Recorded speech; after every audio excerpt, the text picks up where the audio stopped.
বিজেপির বিধায়ক তিনি নাটক করছেন পাবলিসিটি পাওয়ার জন্য। তার কারণ এলাকার কোনো অসুবিধা হলে, বড় সমস্যা হলে সেটা বিধানসভায় গিয়ে আলোচনা করা উচিত। তিনি সেখানে আলোচনা না করে, মানুষের পাশে না দাঁড়িয়ে তিনি নোংরা জলে সাঁতার কাটছেন, এটা পাবলিসিটি পাওয়ার জন্য, ছবি তোলার জন্য। তার কারণ উনি প্রতিনিয়ত শুভেন্দুর পাশে দাঁড়িয়ে ছবি তোলেন, মানুষের পাশে আসেন না, এটা আমরা জানি। এখন ওনার টিআরপি ডাউন হয়ে গেছে, উনি ভেবেছেন যে এটা নোংরা জলে সাঁতার কাটলে আমার টিআরপিটা হাই হয়, তাই উনি সাঁতার কাটছেন। কারণ ওনারও দায়বদ্ধতা আছে, একটা এমএলএ তার দায়বদ্ধতা অস্বীকার করতে পারেন? মানুষের ভোটে উনি নির্বাচিত হয়েছেন, ওনারও তো দায় আছে।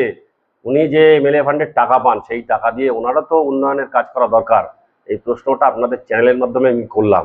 সুতরাং নাটক করে লাভ নেই। উনি এর আগের একটা দলের উনি মন্ত্রী ছিলেন, দীর্ঘ 34 বছর সেই দলটা ক্ষমতায় ছিল, সিপিআইএম, সেই দলের উনি মন্ত্রী ছিলেন, দীর্ঘ 34 বছর দলটা ক্ষমতায় ছিল। আপনারা 34 বছর ধরে কেন এই গুরুত্বপূর্ণ রাস্তার পরিকাঠামোগত গুণমানের মান আপনারা তৈরি করেননি? কেন কোনো পরিকাঠামো আপনারা তৈরি করেননি? আপনারা যদি 34 বছরে একটা পরিকাঠামো তৈরি করতেন, তাহলে আমাদের কাজ করতে সহজ হতো। আজকে দেখেছেন হাইওয়ে এক্সটেনশন হয়েছে, আজকে রাস্তা উঁচু হয়েছে। সুতরাং জল যাওয়ার কোনো জায়গা নেই, আজকে ড্রেনেজ সিস্টেম নেই। আজকে নতুন করে সেই বোথ সাইডের ড্রেনেজ সিস্টেম হবে, রাস্তা চওড়া হবে, আলোকের ব্যবস্থা হবে।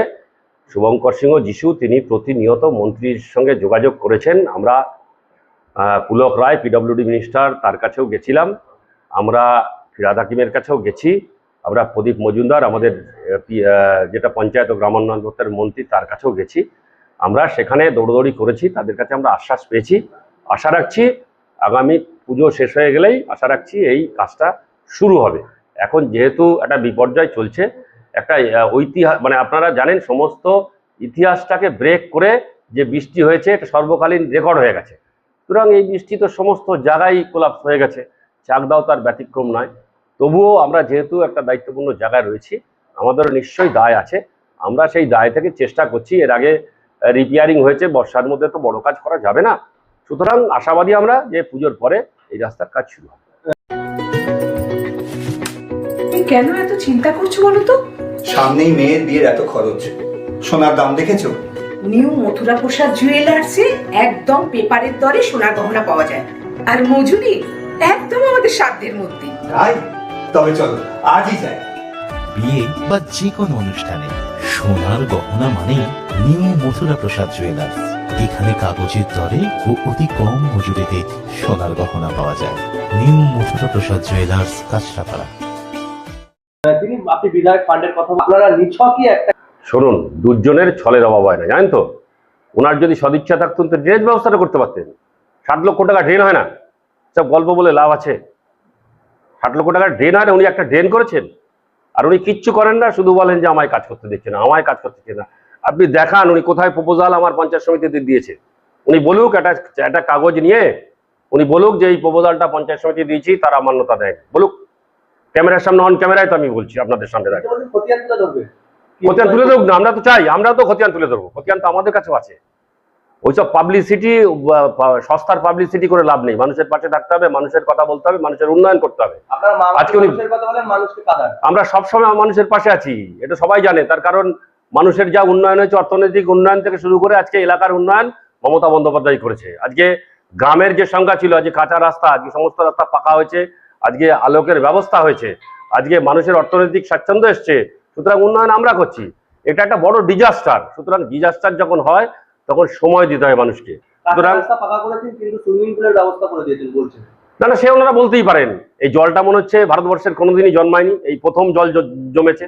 মনে হচ্ছে যেন এই প্রথম তৃণমূল সরকার আসার পরে জলটা জমেছে। ভারতবর্ষের আর কোনো শহরে জল জমে না। মোদী সাহেব নতুন করে যখন ওই স্টেডিয়াম ফেডিয়াম তৈরি করলেন, তার পাশে তো দেখলাম বৃষ্টির সময় কানপুরে জলে জলমগ্ন হয়েছে। প্রচুর বৃষ্টি হয়েছে, জল হয়েছে, তো বৃষ্টি হলেই জল জমবে, এটা স্বাভাবিক ব্যাপার। কিন্তু জলটা তো তার ড্রেনেজ সিস্টেমের মাধ্যমে সেটাকে নিষ্কাশন করতে হবে। তো আমি তো আপনাদের ক্যামেরার মাধ্যমে বিজেপির বিধায়ককে ইনভাইট করলাম, আসুন আপনি আপনার যে প্রপোজাল নিয়ে আমার কাছে আসুন। অন্তত আপনি 60-70 লক্ষ টাকা করে বছরে পান, একটা তো ড্রেনও তো করতে পারেন, সেই সদিচ্ছাটা দেখান। তারপরে আপনি জলে আপনি সাঁতার কাটবেন। আমাদের কোনা পড়তে দেবে না, কেন দেবে না? বাঙালির সবচেয়ে বড় উৎসব দুর্গোৎসব, আজকে বিশ্বের বাজারে সমাদৃত হচ্ছে একটা উৎসব। আজকে বাঙালিকে আজকে পরিচয় নতুন করে পরিচিত করেছে, আজকে ইউনেস্কো পুরস্কার দিয়েছে। কেন বাঙালির জন্য পুজোর জন্য সহায়তা করবে না? 100 বার করবে। আর আপনি জানেন না, সেটার ব্যাপার না, একটা কথা বুঝতে হবে আপনাকে। 1,10,000 টাকা করে দিয়েছে। আজকে কত শ্রমিক এর মধ্যে ইনভলভ হবে এটা জানেন? অর্থনৈতিকভাবে কত মানুষ লাভবান হবে। শুধুমাত্র সস্তা প্রচার করলে হবে না, আগে বুঝতে হবে মমতা বন্দ্যোপাধ্যায় যে কাজটা করেছেন। আজকে আমাদের ঘরের প্রচুর শ্রমিক আছে যারা পুজোর এই কাজ করে তাদের অর্থনৈতিক সমৃদ্ধি ঘটবে। ডিএ দিতে গেলে কোমর ভেঙে যাবে কেন বলছেন? কেন ডিএ দিতে গেলে কোমর ভেঙে যাবে না? কেন? আজকে আমাদের যেটা প্রাপ্য আছে আজকে সেন্ট্রাল গভর্নমেন্ট দিচ্ছে। আজ কত হাজার হাজার কোটি টাকা তারা বকেয়া রেখেছে, সুতরাং সেই টাকাটা দিক, তারপরে দিয়ে দেবে না তো বলেনি। নথি দিচ্ছে না তার জন্য টাকা? না, এসব মিথ্যা কথা বলছে। নথি দিচ্ছে না কোন? আজকে ভারতবর্ষের সমস্ত জায়গায় ওনার বিজেপি শাসিত জায়গায় টাকা আজকে পৌঁছে গেছে। আজকে 100 দিনের কাজ করার পরে আজকে এখানকার শ্রমিকদের বঞ্চিত করা হয়। আজকে আমাদের লড়াই করতে দিল্লিতে যেতে হয়। কোন রাজ্যের লড়াই করতে হয় বলুন তো?